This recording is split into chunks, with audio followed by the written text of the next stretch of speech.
Each week, you have a chance to win a t-shirt from Pro Wrestling Tees during Review of Raw. All you have to do is pay attention for the secret question and then submit your answer at Law Radio on Twitter, and you'll be entered into a draw to win your t-shirt, including our own brand of shirts at ProWrestlingTees.com/law. It's Review of Raw for Monday night. Download a Tuesday morning from the Fight Network site. It's Review of Raw for Monday night on USA Now on the John and Wai Take the Mic. Well, hello.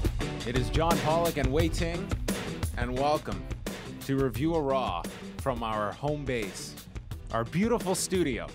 Yeah, gorgeous as ever. Yes. Beautiful. Yes. The finest Equipment. finest hockey sticks. Everything. What do you mean, hockey sticks? Why? Where's the hockey stick? Isn't this standard protocol for every major studio out there What are that you needs talking about? hockey sticks? Hockey sticks for what? Support. Moral support. We have a hockey stick propping up a cable into a camera. Yeah. That's about the extent of the production budget here. Yes. At Review of Raw. Yes. That's the part for our YouTube commenter. That's all. You guys are just doing this for the money you guys comments. are a big corporation. You're rich. Yeah, we're gonna buy some new. I wish I could take. I'm gonna take a photo just to show people what exactly is going on. No, beautiful. Is that camera 3 or this is camera live. 1? This is live TV, and then now I have it. I'm gonna show. Can you actually go to the camera?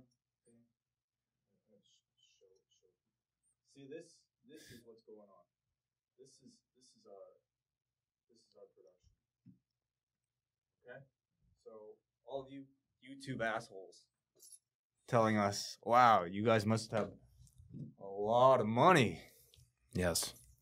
We've also we won't even talk about Herb, the alcoholic that runs camera 1 there that Sam always has to keep in line. I won't even take a photo. He's of him. asleep right now. Yeah. Wake up, Herb. Starting. All right. Chicago is where you were. Raw was in Kansas City. I'm done, dude. I'm done. Oh, we should just start this whole show over. No, we shouldn't, because, well, at the end of Raw, I wish WWE could have started this show all over again. Do you really? Did you not travel home on Monday? Was that your travel? No, I came back on Saturday. Oh, Yeah. You posted a photo, which threw me off. I thought that was... Oh, I'm I late. saw this. I'm like, holy Christ, this guy's traveling home today to watch this? I'm just late with my Instagramming. Oh, That's all. man. That's the only timeline people go by. I didn't even know you had Instagram. Well, it went on your Facebook as well. Oh, gotcha. So Okay. I saw it there. Well, I would have felt worse if you had traveled all the way home to see this. Nah. This literally would have been a go-home show for you. We had this big video to start the show. First of all, no, I asked you that already. We had a big video to start the show recapping the ring collapsing last week to promote the first ever dumpster match on Raw. But thankfully, we got a history of dumpster matches from Michael Cole later on in the show, which were pay-per-view only. Mhm. So you were getting high-end quality. First dumpster match in 17 Oh, years. they don't give those away that often. No. Yeah. Chris Jericho started the show with the highlight reel. The lone time I'm going to say highlight during this segment.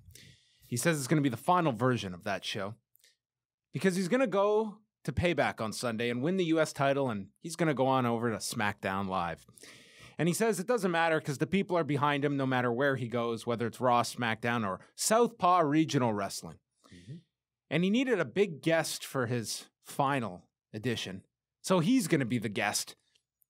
And he says he's going to get payback on Kevin Owens this week, who is a mixture of Grumpy Cat and the Hunchback of Notre Dame, and calls him, instead of the face of America, the hemorrhoid of America. Yeah. Which I'm going to fully admit, as a 33-year-old man, it's not where the story is going. Really difficult word to spell, Way. Hemorrhoid. Can you spell hemorrhoid? Man, it is a tough one. I had to look it up because when I'm typing my notes and Hemorrhoid. I get that red underline, it drives me insane. Let me try. I don't think you'll get it. I don't think I will either. Let me try my best. It looks as awkward as what it is. H E Correct. M No. one M One M. H E M O Correct. R Wow. H-O-I-D. Shoot. Oh, okay. Well, I did spell it with the two M's. That's what gets me. It's that H at the end and the two R's. Yeah. Tough word, but It is. man, Yeah, English is tough. the king of hemorrhoids. Wei Ting. He I did teases. just go to Chicago. I had a lot of deep dish pizza. Oh, So okay. Well, that's definitely not helping. he teases adding Owens to the list, although that's been done. Like all of this has been done with Owens. Mm-hmm. I feel really bad for Chris Jericho because I feel the conversation went something like this. Hey, I can stick around another month. Cool. Let's just get through WrestleMania. We get through WrestleMania. All right, so I'm here for another month. What do you have? Chris, we've really got nothing. Like, even the opponent we're going to give you next month at Payback, we're not even putting him on the show with you. What? Like, you can just keep busy for 4 weeks. We have no ideas. None. Just go out and have fun. Do whatever you want. You have 15 minutes every week. I feel bad for the entire writing staff here. You know, I think the brand split really came at a tough time for this pay-per-view. But please continue with the segment. Do I have to? No, I guess we could stop. The Miz and Maurice came out. Says Raw is no longer Jericho since they have arrived. They are the it couple. So Jericho says, you better watch. And had a long pause where the audience finally realized what he was doing. And he said, it couple. Miz says that this show's been canceled and been replaced with Miz TV. So they changed the set. Dean Ambrose interrupts the Miz, and I knew exactly where we were going here. He says you can't take over someone's talk show, so then he changes it into the Ambrose Asylum. And he notes the checkered past he had with Chris Jericho, but believes in the healing process of forgiveness. And they actually brought up their feud last year, which is a few details that are usually ignored when we're just suddenly best friends for no reason, other than we're babyfaces together. They brought up the potted plant that Jericho broke over this man's skull. And Ambrose destroying Jericho's light-up jacket, that he owes him $15,000, but he has got Chris Jericho a gift. And it is a suit jacket with Christmas lights wrapped around it. Jericho puts it on. Miz says he's the one who should be receiving gifts from everybody. So Ambrose gives him the dirty deeds and left, and then Jericho put Maurice on the list. This was the first 20 minutes of the show, and after 20 minutes, I didn't know what we had done. You set up a main event for tonight. Not yet. That would come later. Yeah. We didn't have time for that in these 20 minutes. Right. Yeah. You know, like we mentioned, I think it's a little unfortunate, especially for somebody like a Chris Jericho or a Bray Wyatt, to have to build up to their main events at this pay-per-view without their opponents on the show. So, And yeah, did you say Braun in there too? Because yeah, Braun as doesn't well. have his opponent either on the True. show. And Yeah. it's made for a really complicated pay-per-view and a flat show. a really flat go-home show, unfortunately. But, you know, as far as the segment itself, I agree with you. I thought 20 minutes was a little too long for a lot of this comedy. There wasn't much substance to it. It was kind of that, you know, very juvenile, not very inspired, not very clever type of, you know, comedy. Although it was very impressive to see that ring crew at work multiple times in this one segment. This is the A-list cruiserweight setup crew. Mhm. Yeah. There was also a point where the crowd, you could see them chanting yes, and you couldn't hear them all that well. So I don't know if the crowd was dialed down a bit, because then it was noticeable, the change in volume as they started chanting yes. But then the rest of the show, it was a very subdued crowd. What reason would they have? I don't know. But it was noticeable when they started chanting yes, and you could barely hear them. Maybe people just like they run out of breath, you know? Maybe they were all Really just humming. loud. They like to do the sign, but they don't want to be the guy next to you. That's why are you actually yelling yes? Yes. Matt Hardy and Sheamus was a singles match. Did you follow all the craziness from House of Hardcore over the weekend? What craziness do you mean?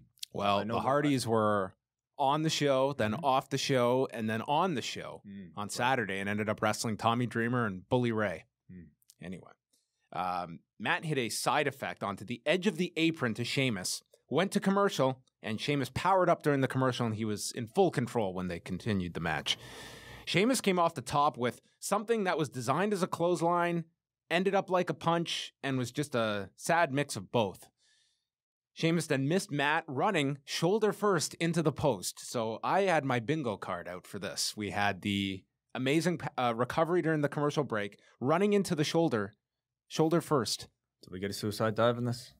No, that was later. Okay. That was later. We had an elbow drop off the second turnbuckle. Matt started doing the delete sign before he hit a bulldog.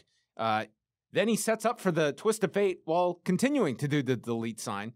Matt then stops Sheamus off the apron, goes for the twist of fate. Sheamus blocks, hits a rolling fireman's carry on the floor, knocks down Jeff. They all argue. Matt capitalizes, hits Sheamus with the twist of fate, and wins.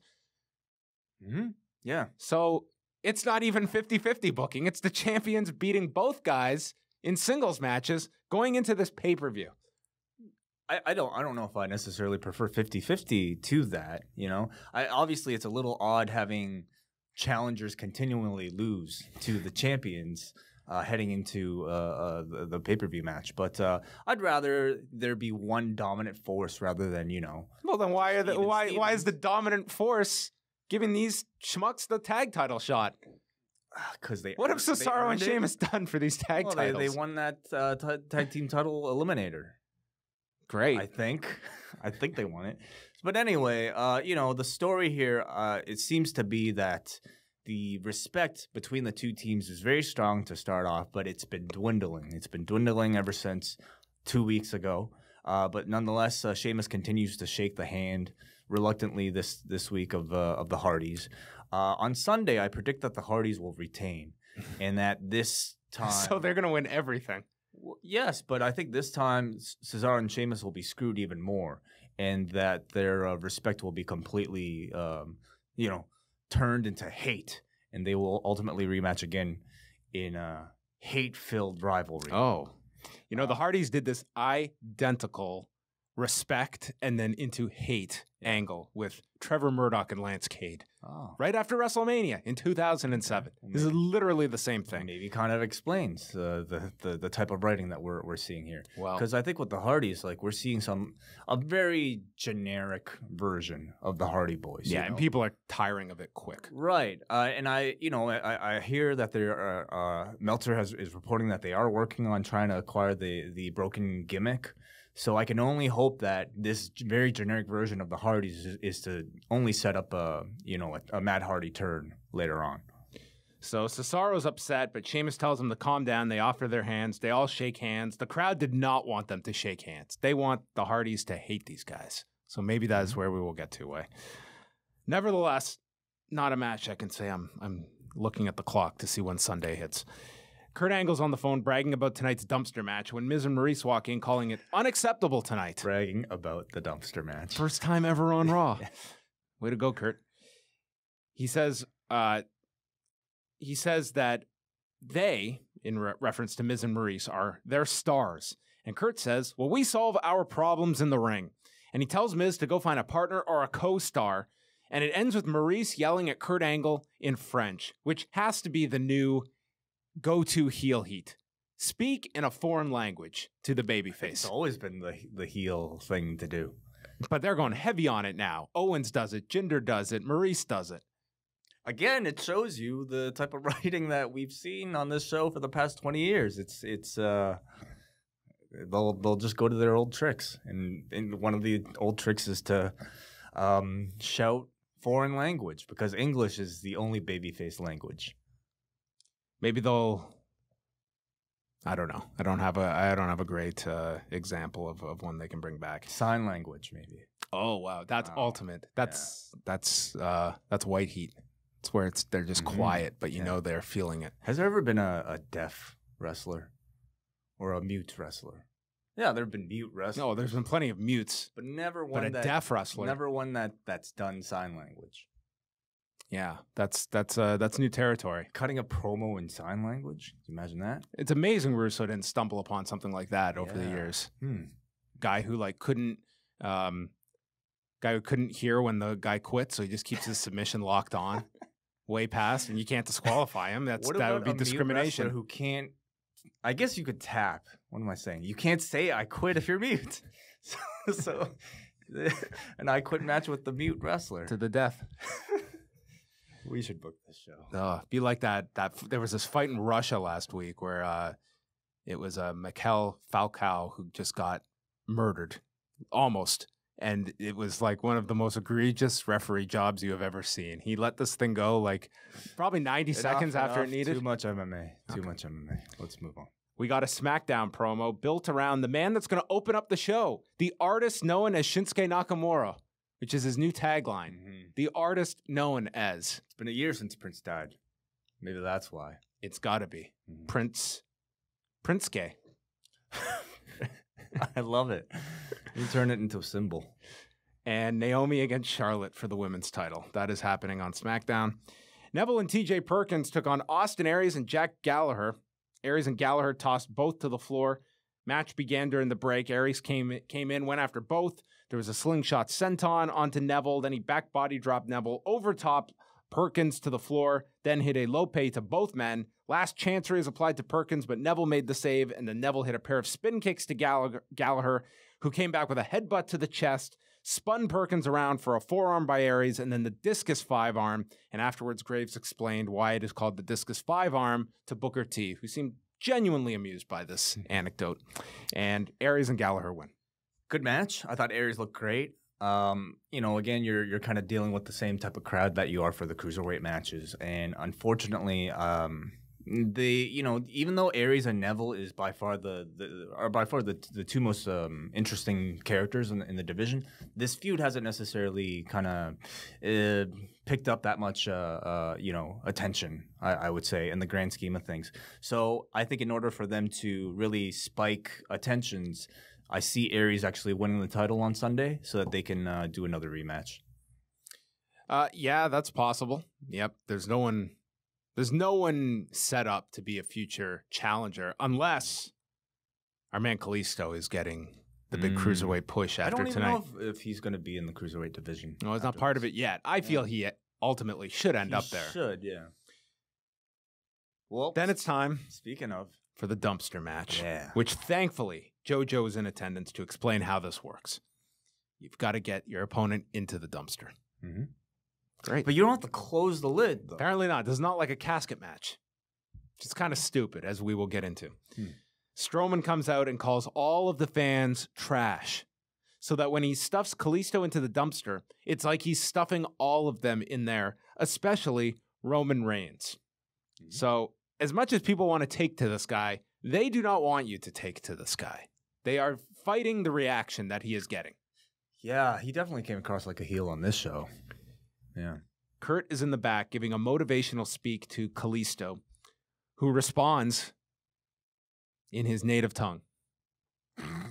Yeah, I'm totally confused. Am I supposed to boo him? Well, this was a babyface speech from Kalisto. So maybe now, Spanish babyface language. At this point. French heels. Heels, yeah. There's not enough French-speaking people in North America. He's got new gear, new mask, and he yells in English words that I promise you I am going to write down somewhere and keep on a wall somewhere. I hope this is a future t-shirt. You're going to engrave this in stone. This needs to be a Kalisto t-shirt. I am a man, Kurt. I am no garbage. Which tops Kalisto's line from last year's draft as his most... I don't know about that. And that one's got a special place. Lucha thinks... This was great. I am no garbage. And he says Lucha means to fight, and if he doesn't fight for his pride, then he doesn't deserve to fight for anything. And he gets ready for his match. Okay. You should realize that when we're talking about a Kalisto's talking segment, my expectations are. Do you think this was pre-taped?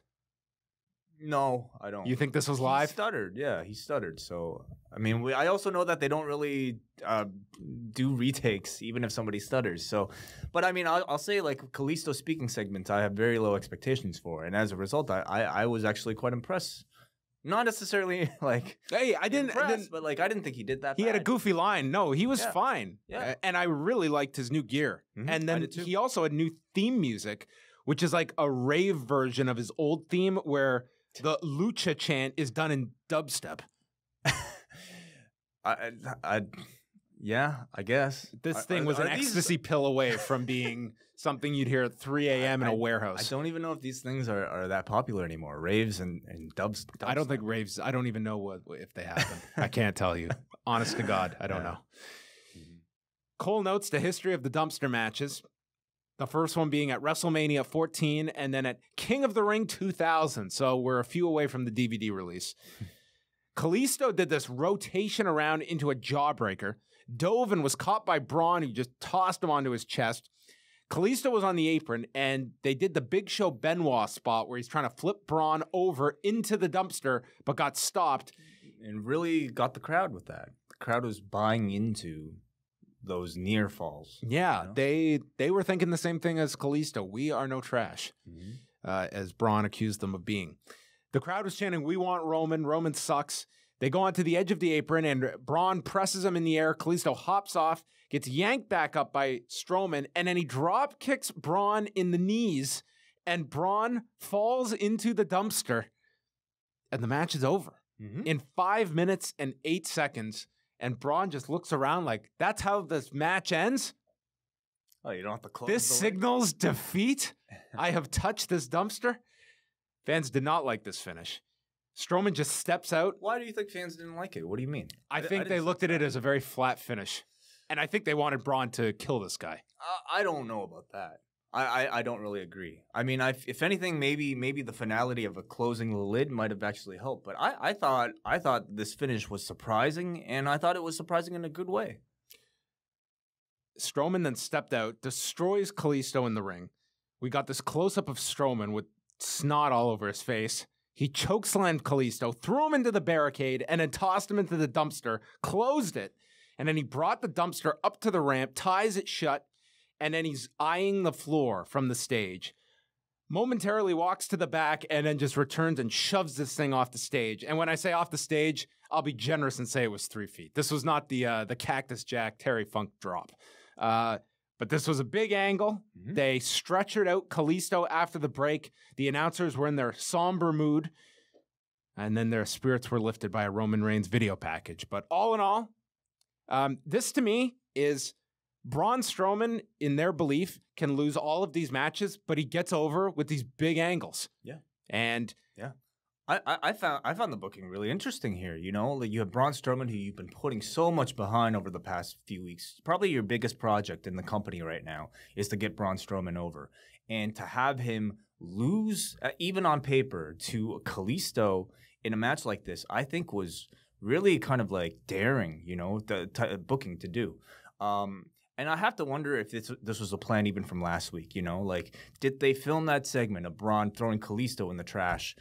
Like with the intent of putting Kalisto over the next week, or did they just simply do it and then during the week they thought, oh, we really made this guy look bad, we should have him do something. But in the end, it worked out. Braun lost the match. Kalisto comes out with with an actual victory. I don't think this did anything for Kalisto by the end. I think it did. It did more than simply having him lose. You know, and Kalisto can brag about having a victory on paper over Braun Strowman. When you watch all of this angle, Of I course. don't think you can at all brag about it. I think you can, and I think they should make a big deal out of this for Kalisto when he comes back. And I think Braun doesn't lose anything out of it. You know, he beats the shit out of Kalisto afterwards, breaks his clavicle. Is that what he did? Whatever. Anyway, and then gave him the big dumpster spot. So I thought everybody kind of benefited coming out of this. The crowd even was engaged in a "We want Roman sucks" dueling chant. Yes. which I think was, you know, if the intent still, I'm a little confused because I'm now not necessarily sure if they're trying to push Roman as a heel or a babyface. But coming out of this episode, it certainly felt like Braun was straight up heel, and Roman got a babyface reaction as a result of it. We'll see what they do on Sunday with Braun and Roman. I think that's an interesting finish for them. I will say, watching this, we'll look in 2 months of where Kalisto is. It's all in the follow up. Of course, it's in the follow-up. But I mean, I'm talking about this one singular segment. I thought it was beneficial for Kalisto. Certainly, you can say it was his biggest segment of his entire career thus far. It was definitely the most focused for him. Yeah. Maybe it's I just feel this segment was so solid for Braun, and he is the guy that, to me, it should be the one that is protected. They're beating him a lot, and thankfully, this guy is staying over because he's been booked incredibly well, and he performs very well.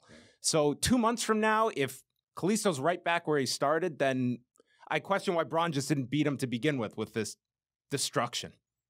If he's the one going into the Roman match, and he's the one feuding for the title, we'll see. We'll see if this win does anything for Kalisto. I really do hope they follow up nicely with Kalisto coming out of this. I mean, he's not going to. Hopefully, he's not going to. He was repackaged in this, which is clearly a sign they are not looking at him as just nothing. I think Kalisto needs to come back and get some type of revenge on Braun, and hopefully that will, help establish him even further. But it all depends on how they feel, whether or not they want to continue pushing him. I never thought we'd be at a state where, can you imagine Raw without Braun Strowman? Picture this episode without Braun Strowman. They've done a great job with him. Afterwards, they aired the video feature on Roman Reigns, and then we got a tape promo from Bray Wyatt, who is describing the House of Horrors, a descent into madness, where every room you step into will be an endless nightmare. Which means, why would you have to go to any other room? If one is an endless nightmare, I mean... it's just a tease. You don't need multiple rooms, then I don't know. I'm trying to figure out what this is. Well, yeah, bottom line, an eternal prison for your mind and soul. We still don't know what a House of Horrors is. I have to wonder if at this point they even know what it is. Well, they did explain the match will start in the House of Horrors and then they will make their way into the arena. So despite Bray saying you can never leave the House of Horrors, you can. You'll get to the arena. Right. See, like what I took from the promo, him saying that the House of Horrors is an eternal prison for your mind and soul. Perhaps this is some type of mind control. Yeah, perhaps this match is going to take place in their minds. Maybe it'll be a virtual reality match.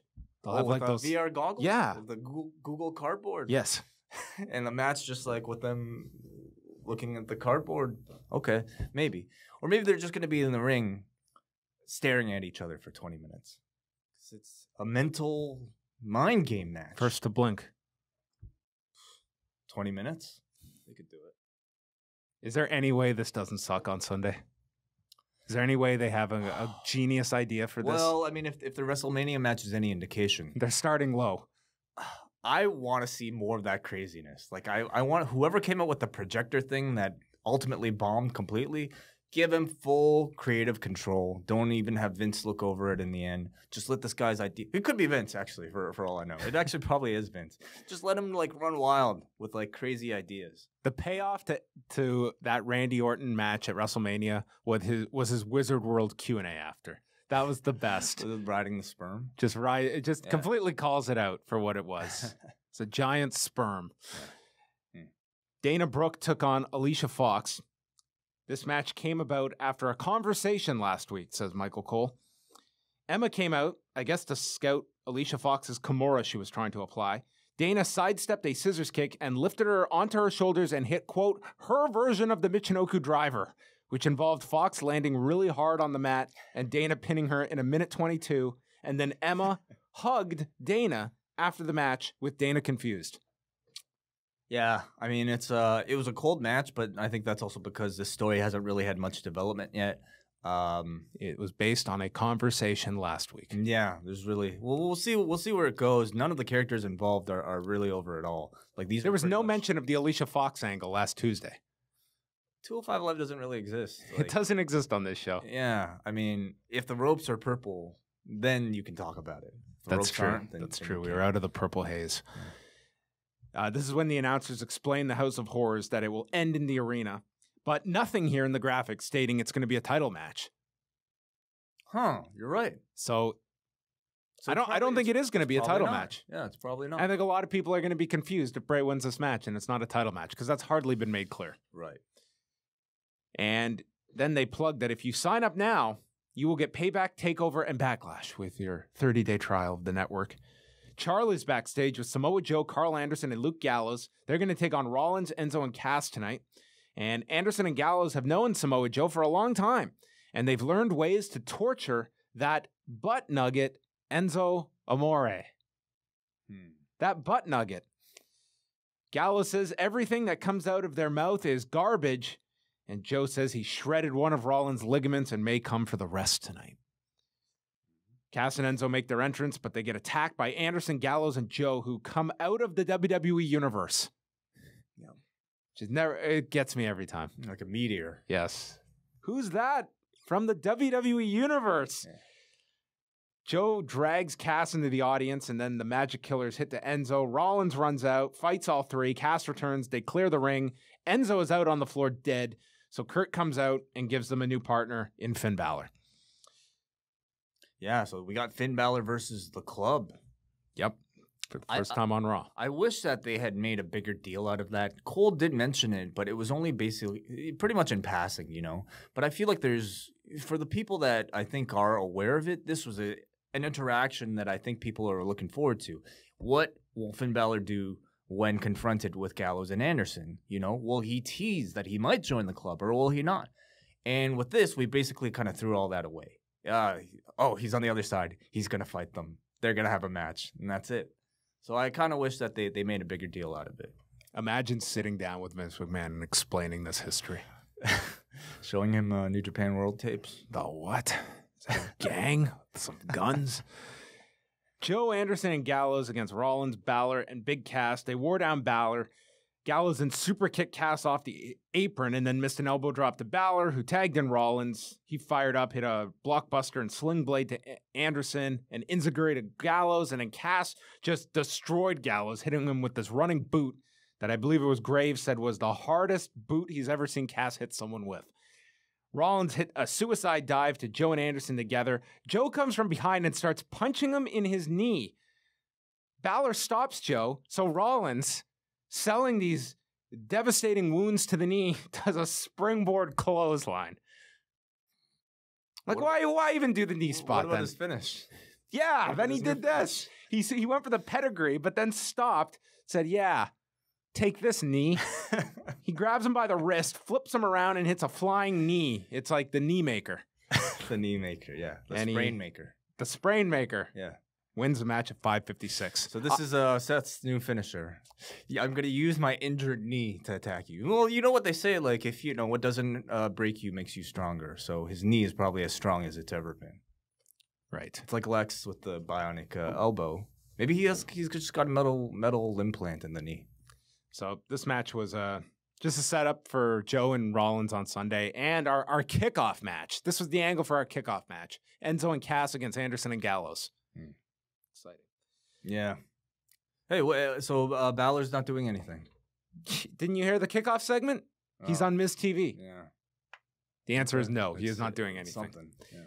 Alexa Bliss came out and says the talent on Raw come out every week and they talk about who they like and don't like and becoming champion, while others talk about this being their childhood dream and mocks Bayley and was about to vomit. And then they start chanting, what?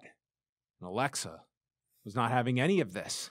It's like, we're going to play that game? Alexa Bliss is the best. Say what? Exactly. This was up there with my Hulk Hogan combating of the what. My all-time favorite one. What gonna do? What gonna do? This came across way better than that. This was way better than Hogan's. Alexa, I thought, did really well to combat the what chant. She made the crowd look like a bunch of idiots. Dude, the women have this down. Alicia was good with it last week, too.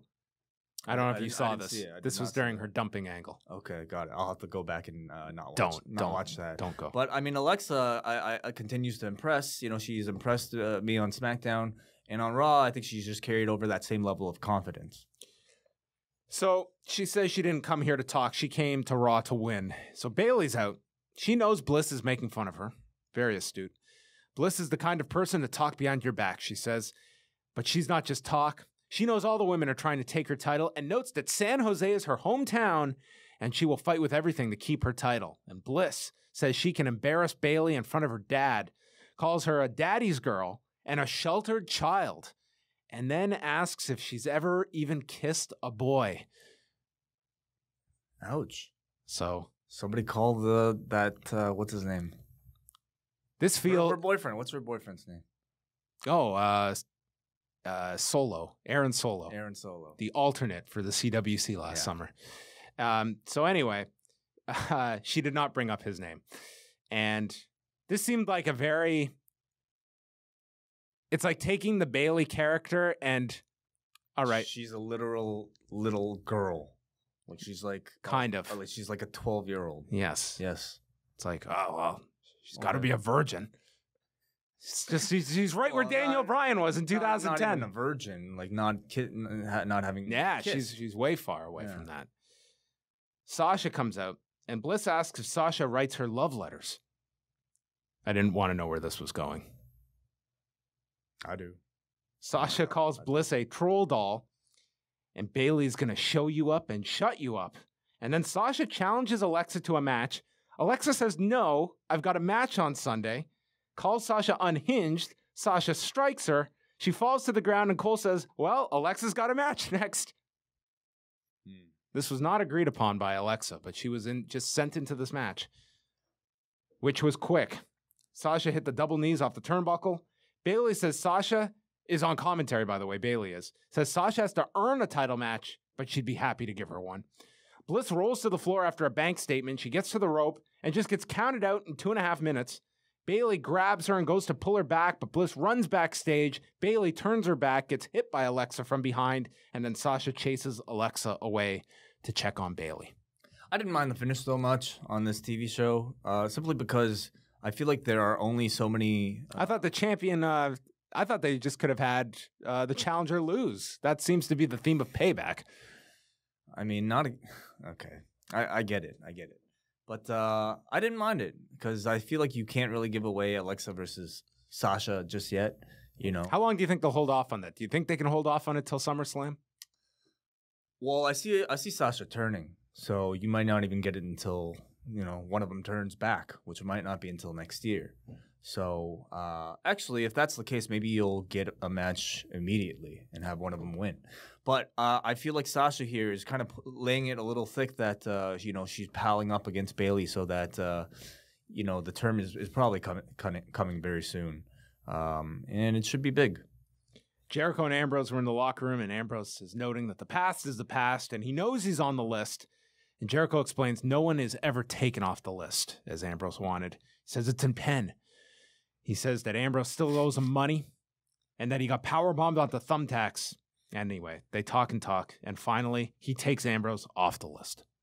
But then, because Ambrose is continually shoving Jericho, I think Jericho insinuates that he secretly puts Ambrose back on the list. Oh, well, that's a fine piece of information that you gathered. Right. I did not have my full attention on this. Yeah, I mean, Jericho this last month has, I think, really cooled off. Largely because Kevin Owens isn't on this show for him to play off of. But also, I think when he's back playing a babyface, a lot of his shtick is just kind of running its course. It's no longer... I mean, it's all designed to be a little irritating. But when he's doing it to make you cheer for him, it's not necessarily as appealing. So, maybe now is a good time to wrap up. Enzo and Cass took on... Oh, sorry. This is where they announce all the kickoff stuff. Charlie is backstage with Heath Slater and Curtis Axel, who are in the Marine 5 that is out on Tuesday. The Miz and Maurice join in and says he has a role of a lifetime for one of them to be his tag partner and tells them to argue amongst themselves for the spot. Slater says, I've already got a partner, as Rhino walks in with crackers. Maurice says there is no movie without the two of them, slaps Rhino's crackers away, and Miz receives a note about a partner that he has. Wait, I'm trying very hard here. You're doing... I know you enjoyed this show more than me. Not necessarily. Not necessarily. This show is just so... It is... Outside of Braun Strowman, there is nothing happening on this show. I agree. I don't understand why we have a pay-per-view on Sunday. Like, none of these programs feel like they are the ultimate holdovers. Yep. It's been jumbled. I mean, I think the name Payback suggests that the show was designed to showcase a bunch of WrestleMania rematches. But with them throwing the draft or the shakeup should have been next week. The shakeup right in between it all, it really messes up a lot of their builds for these main angles. I mean, if Jericho and Owens were both on this show leading up to this match, I think you could have something quite nice. If Orton and Bray were both on SmackDown still, I think you'd be able to build up something decent. Realistically, I feel everything. You build to WrestleMania. You can do your rematch programs.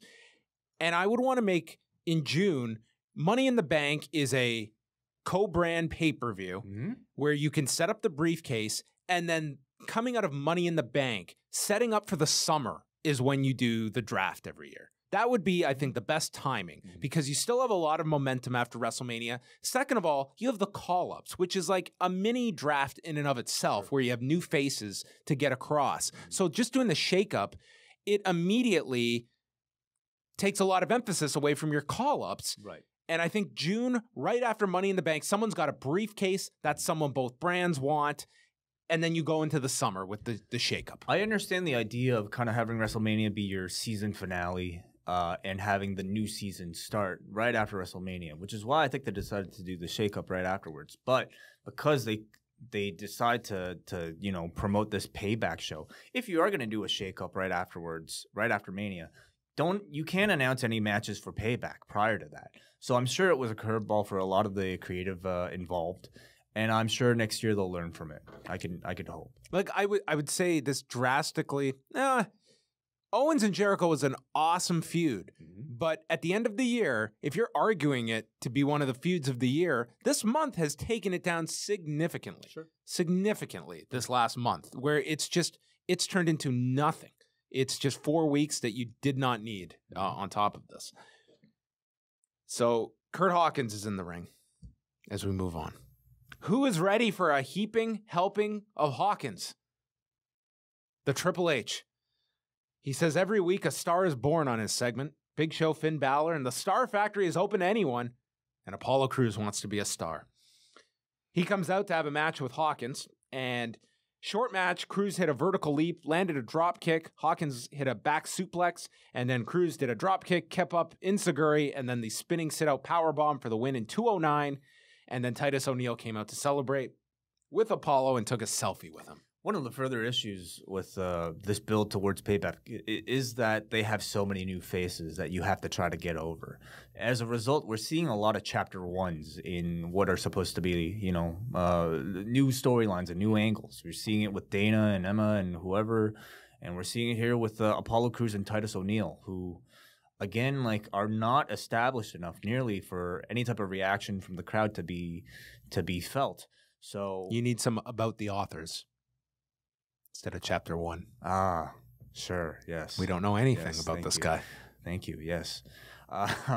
So there's really not much on this show as far as these types of angles go to react to because they're all just setups, They showed a graphic of Roman Reigns with interview excerpts about the passing of his brother and the Braun Strowman match.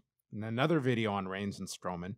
Reigns was advertised for this show, and I didn't even look if he did a dark match segment, but he was reportedly there at the building. But obviously they made the decision not to put him on the show, which creatively I don't have an issue with.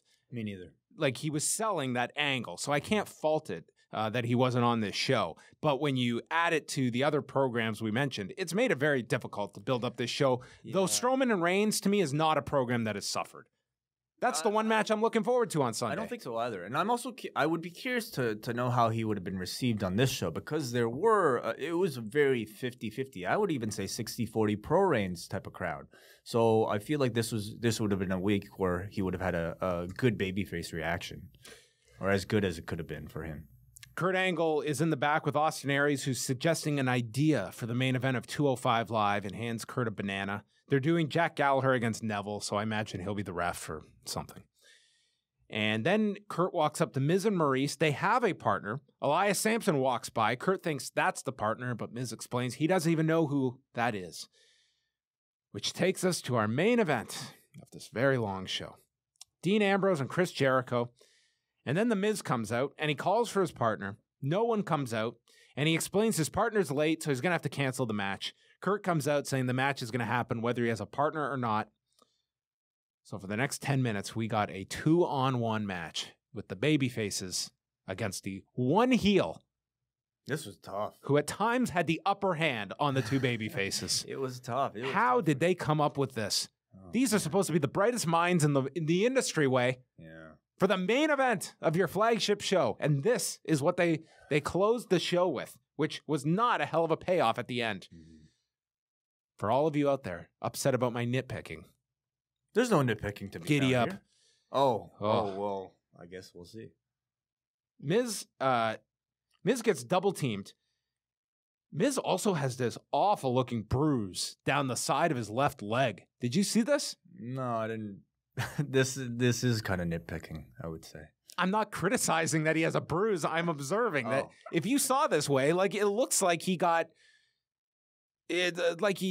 kicked in the leg by Boss Rutan or something. I did. If not you see notice. this, you would be like, "Whoa, how did I miss that?" Okay. It's a large bruise Okay. on his upper leg.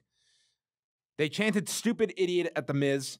Miz wanted Ambrose to shake his hand. Then he slapped Ambrose, ran away, used Maurice as a shield. She slapped Ambrose. He did the slingshot clothesline. Then they fought up their way to the announcer's desk. Ambrose is on the desk with Miz. When the lights go out, Bray Wyatt appears. He attacks Ambrose, hits Sister Abigail into the screen by the entrance. Jericho goes after Wyatt. Miz stops him. They bring Jericho to the ring, and Jericho catches Miz with a code breaker, but then Bray hits him with the Sister Abigail. He's posing over top when Miz starts patting Bray on the back.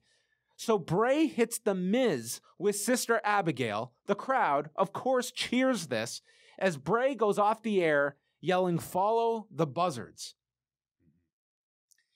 This made zero sense.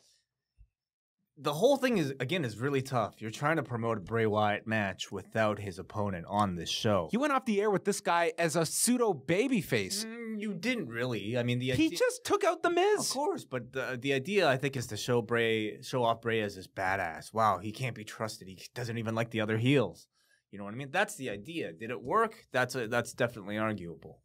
You know? I thought it was very unnecessary. I think it just clouded the But point. But I mean, if you think about it, the Bray Wyatt character shouldn't be one that's palling around with the Miz. You know what I mean? This goofball. Even more reason not to have done any of this.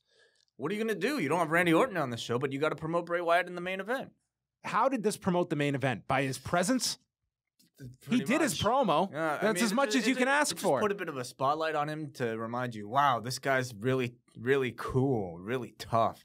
I can't wait to see him in the main event on the pay-per-view. Listen, the whole thing is really messy. And Since this shakeup, I've hated Raw. Oh, it's been I just terrible. outside of Braun, I think Raw is just the shits right now. it's been unfortunate because Look what they've done with the Miz. He is the goofball heel on Raw. This Yeah. guy who was just on fire on SmackDown, and in 2 weeks they have taken whatever heat this guy has had and found an extinguisher and hit him with it for 3 hours each week. Certainly, this post WrestleMania lull has been huge, and it's only been amplified by this shakeup. That's only handicapped a lot of the creative that's involved in the show. I can only hope that payback will happen and it will go. We can all forget about it, and we can move on into some further storylines with the people that are actually on the show. That's about the best conclusion you can have after this go-home show. Hopefully this pay-per-view is over with and we all forget it. It's actually one of the coldest pay-per-views they've had. You're not since- exaggerating. over the past year. Like it's one of the most unnecessary that they have had. You don't have the star power. You don't have the hot feuds. And realistically, even Braun and Roman, neither guy should be losing at the moment. And I think with Braun, I mean, you definitely have something with this guy that I wouldn't want to be beating either guy right now, even Roman. You might not get a victor. But yeah, I don't know. I'm not sure who will win. So I hated Raw. That was the show. That is it. Payback is on Sunday.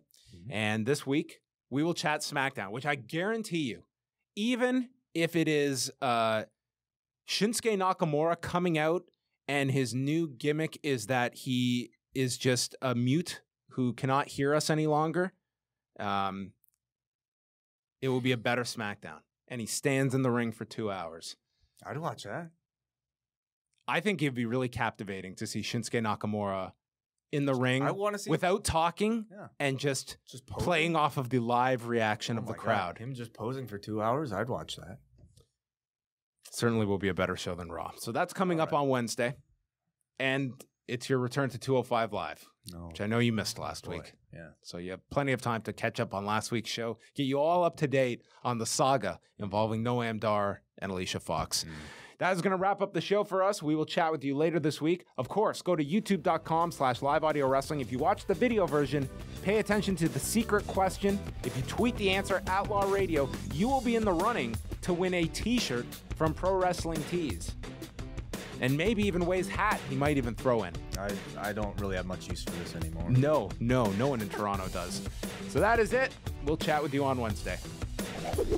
Each week, you have a chance to win a t-shirt from Pro Wrestling Tees during Review of Raw. All you have to do is pay attention for the secret question and then submit your answer Outlaw Radio on Twitter, and you'll be entered into a draw to win your t-shirt, including our own brand of shirts at prowrestlingtees.com/law.